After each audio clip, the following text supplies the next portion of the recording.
مات ضابط شريف ورئيس قسم الشرطة في ولاية فلوريدا، كان متجوز من أليكس زميلته في الشغل، لكن انفصلوا عن بعض وبيعملوا إجراءات الطلاق، ودلوقتي بيحب آن اللي متجوزة من واحد اسمه كريس. كان في فريق لكرة القدم لكنهم طردوه بره الفريق واشتغل حارس أمن على المشرحة. كان شخص عنيف جدا وبيعامل آن بقسوة ودايما بيضربها، لدرجة إنها كانت خايفة تطلب منه الطلاق علشان ما يأذيهاش أكتر من كده. راحت المستشفى للدكتور اللي بيتابع حالتها وكان معاها مات، قال لها إن المرض بدأ ينشط ويهاجم أعضاء جسمها ومفيش قدامها وقت طويل. مات اتفاجئ بالموضوع لأنه ما كانش يعرف إن آن عندها سرطان، وطلب من الدكتور إنه يعمل أي حاجة علشان يساعدها. الدكتور اداله عنوان عيادة في سويسرا بتعالج النوع ده من السرطان، لكن نسبة النجاح مش مضمونة. حاول يقنعها تجرب العلاج البديل. كانت متضايقة جدا إنه عرف ظروف مرضها، ومتضايقة أكتر إنها هتسيبه وتموت بعد 6 شهور بعد ما حبوا بعض جدا. حاول يقف جنب آن ويواسيها في محنتها. راح محل الزهور واشترى لها بوكيه ورد من اللي بتحبه. ورت له بوليصة التأمين اللي كانت عاملاها هي وكريس لما اتجوزوا، وكانت بقيمة $1,000,000، ولما تموت كريس هو اللي هياخد قيمة التأمين.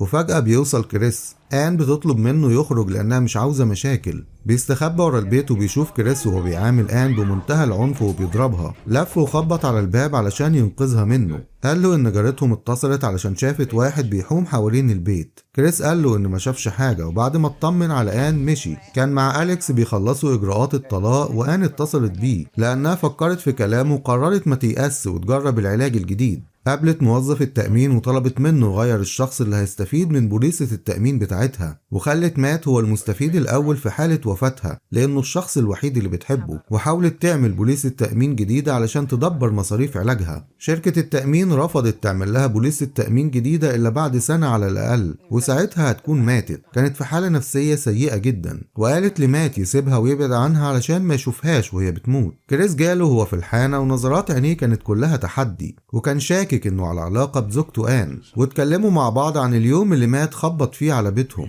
وقال له ان شاكك ان آن كان معاها واحد وخرج زي الجبان من الباب الخلفي. مات قال له ممكن يكون خرج علشان مراتك طلبت منه كده، وممكن يكون خرج برضه علشان ما يتهورش ويضربك زي ما بتعمل مع مراتك. آن بتروح له البيت وبتعتذر له على الطريقة اللي كلمته بيها، وادت له الجواب اللي هتبعته لشركة التأمين، وكان هو المستفيد الوحيد بعد وفاتها. ودعته لأنها قررت تبعد علشان تموت بعيد عن كل الناس. كان مشغول جدا وبيفكر في حكاية آن. فتح الخزنة اللي فيها الأحراز وأخد منها الفلوس. اداها لآن علشان تسافر سويسرا علشان علاجها. رفضت علشان ما تورطوش في حاجة ضد القانون. قال لها القانون بيقول إني أحط الفلوس دي في صندوق إيداع، وعلشان يطالبوا بيها في إجراءات تاخد أكتر من سنة. تكون انت اتعالجتي وعملنا بوليصة تأمين جديدة. وطلب منها تروح بيتها وتلم حاجتها وتسيب كريس وتيجي تعيش معاه، لكن كان صديقه شي الطبيب الشرعي هو اللي موجود في البيت. طرده بصنعة لطافة علشان لما آن تيجي ما يشوفهاش ولا يشوف الفلوس اللي معاها. اتصل بيها طول الليل لكن ما كانتش بترد. راح عند بيتها وشاف عربيتها قدام البيت.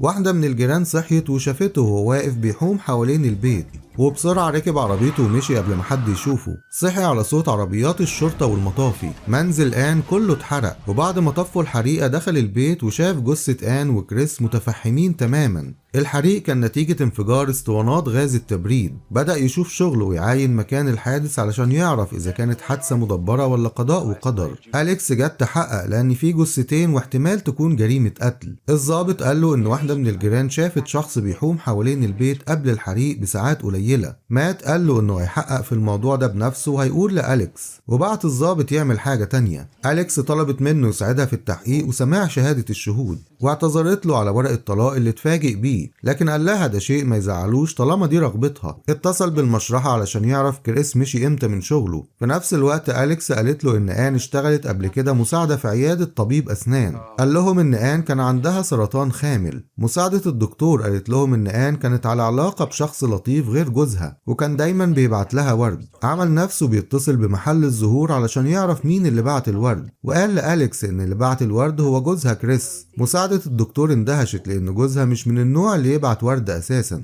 وقفل كل الابواب ونهى التحقيق. أليكس قالت له ما يعملش كده تاني لانها ما خلصتش تحقيقها. قالت له انها عرفت اسم الدكتور اللي كان بيعالج آن من السرطان. حاول يتهرب منها علشان الدكتور ما يتعرفش عليه، وأليكس تعرف ان هو اللي كان على علاقة بآن. قال لها انه مشغول في قضايا تانية لانه مدير الاسم كله، وشافت معاه اداة تحديد المواقع وهو بيتتبع تحركات باقي الضباط اللي بيحققوا في القضايا. لكنها أصرت إنه يجي معاها. لما دخلوا المستشفى اتهرب منها علشان يدخل الحمام، لكن لما سمع اسم الدكتورة اللي بتعالج آن رجع في كلامه، لأن اللي قبله قبل كده كان دكتور مش دكتورة. الدكتورة قالت لهم إنها تعرف آن من وهي طفلة صغيرة وعمرها ما اشتكت من السرطان. عرف إن آن خدعته ومثلت عليه علشان تاخد الفلوس. خرج من الأوضة وجري على مكتب الدكتور اللي قبله قبل كده، لقاه واحد تاني خالص قال له إنه عاوز دكتور فريلاند. الراجل قال له إنه هو دكتور فريلاند وسأله عن آن هاريسون. قال له إنه ما يعرفش حد بالاسم ده. شاف القلم اللي كان ماسكه الدكتور المزيف وأخده معاه. لما ركب العربية عرف إنهم هيدوروا في السجلات والأوراق بتاعة آن، وخاف أحسن حكاية بوليصة التأمين اللي باسمه تتكشف. ولما بيرجعوا الاسم بيلاقوا جارة آن موجودة وبتدي أوصاف الراجل اللي شافته. حاول يستخبى منها لكن أليكس حبت توريله الرسمة. الجارة العجوز لما شافته شاورت عليه وقالت لهم إن ده هو الشخص اللي شافته عند منزل آن. ضحك علشان يداري الموضوع وكل الموجودين ضحكوا.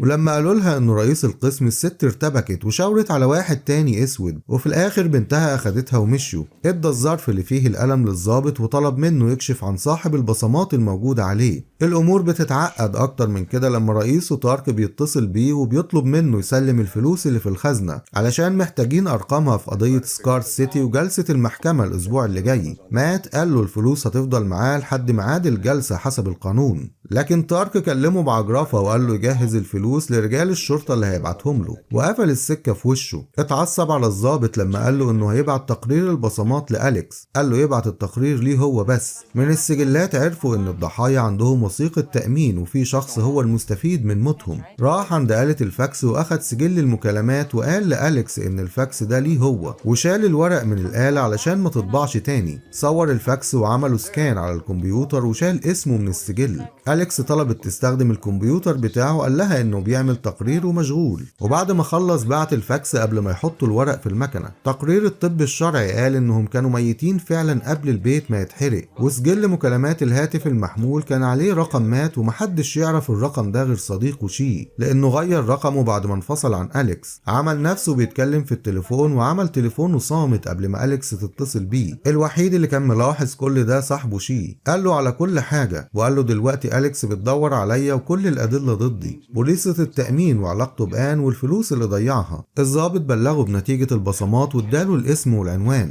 راح العنوان هو وشي فتشوا المكان كله. شاف كارنيه واقع على الأرض وعرفوا الأماكن اللي اشتغل فيها قبل كده. كان اسمه بول كابوت. شي وقف بالعربية وقال له ممكن تهرب لو حابب. مات ضحك وشكره على العرض بتاعه. راح الاسم وسمع أليكس بتتكلم مع شركة التأمين علشان تعرف مين المستفيد من البوليصة. الموظف قال لها كريس جوزها هو المستفيد، لكن بعد كده قال لها ان آن طلبت الاسبوع اللي فات تغير اسم المستفيد، لكن اسمه لسه منزلش في السجلات، وبعد نص ساعة هيبعت لها الاسم. اتصل بصديق ليه عشان يعرف امتى اخر مرة بول كابوت استعمل بطاقة الائتمان بتاعته. أليكس هي كمان وصلت لبول كابوت من وصل البنزين اللي لقوه في عربية كريس. صديقه قال له ان بول كابوت حجز امبارح غرفة في فندق على الشاطئ، وهو خارج من الاسم قابل الاتنين اللي بعتهم تارك علشان يستلموا الفلوس. قال لهم انه بعت له الفلوس مع مندوب من الاسم وهيوصل مكتبه في خلال ساعة. خلوه يكلم تارك على التليفون. كلمه بعجرفة لان القانون معاه ورمى التليفون على الارض وتارك لسه على الخط، وركب عربيته وراح على الفندق. اتصل بخدمة العملاء وعمل نفسه بول كابوت ونسي رقم غرفته. أليكس برضه بتعرف الفندق اللي نازل فيه بول كابوت. وصل الفندق وكان بول بيكلم كريس وبيجهزوا نفسهم للسفر، وواضح ان بول هو اللي مخطط لكل حاجة. دخل الاستقبال وقال للموظف ان نسي المفتاح بتاعه في الأوضة، وقال له ان اسمه بول كابوت ونازل في غرفة 719. الموظف اداله مفتاح جديد. طلع الأوضة وأليكس كانت متعطلة في الطريق. خبط على الباب محدش رد. فتح الأوضة ودخل، وفجأة بول بيهجم عليه وبيضربوا بعض لحد ما بول بياخده وبيروح بيه ناحية البلكونة، وبيتشعلقوا الاتنين في الحديد لحد ما مات بيضربه، وبيقع بول على الأرض ميت. وبيطلع مات الأوضة وهو بيدور على مسدسه بيلمح شنطة. لما فتحها لقى الفلوس كلها جواها. خرج من الأوضة ونزل الاستقبال، لكن لقى أليكس وصلت الفندق. استخبى منها وسمعها وهي بتسأل الموظف عن بول كابوت، وفي نفس اللحظة واحدة بتيجي تبلغ عن الحادثة. وهو خارج موظف الاستقبال بيشوفه وبيقول لأليكس إن ده بول كابوت.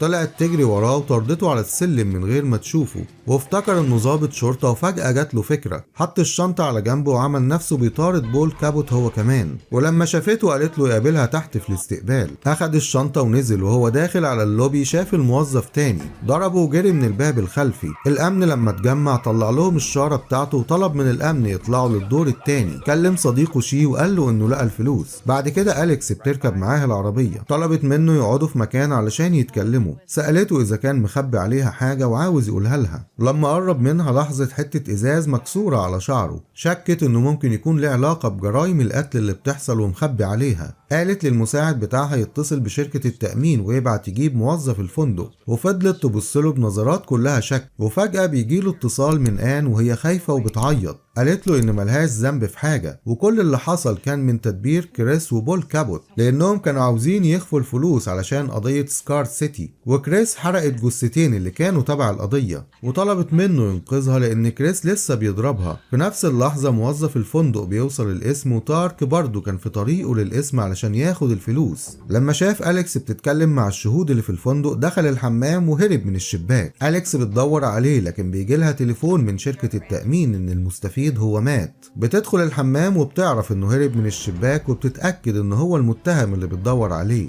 تارك بيوصل الاسم وبيطلب الفلوس، وبتيجي رسالة على جهاز التتبع اللي على مكتب مات وجهاز شي علشان يعرفوا مكانه. بيوصل ومعاه شنطة الفلوس وبيحطها بره الأوضة. لاحظ آثار الضرب على وش آن، وهو داخل شاف خيال كريس ورا الباب، ضرب الباب في كريس ووقعه على الأرض. كريس قام وفضل يضرب نار لحد ما مات، جه من وراه وسحبه من الشباك وفرغ مسدسه من الرصاص واداله العلقة اللي كان نفسه يديها له من زمان. بيدخل كريس عند آن وبيطلب منها تديله المسدس علشان يضرب بيه مات، لكنها بتضربه بالنار وبيقع ميت على الأرض. اتفاجئ باللي آن عملته، حاول ياخد منها المسدس ويطمنها انها كانت بتدافع عن نفسها لانه كان بيضربها. آن قالت له على الحقيقة ان هي اللي عورت نفسها وكانت طول الوقت بتمثل عليه، وانها هي اللي خططت لكل ده من البداية. شي عربيته بتتعطل وهو رايح لمات، ولما كلمها عن مشاعرهم وحبهم ضربته رصاصة جنب ودنه علشان يبطل كلام ويسلمها الفلوس. لما وراها شنطة الفلوس ضربته بالنار في رجله،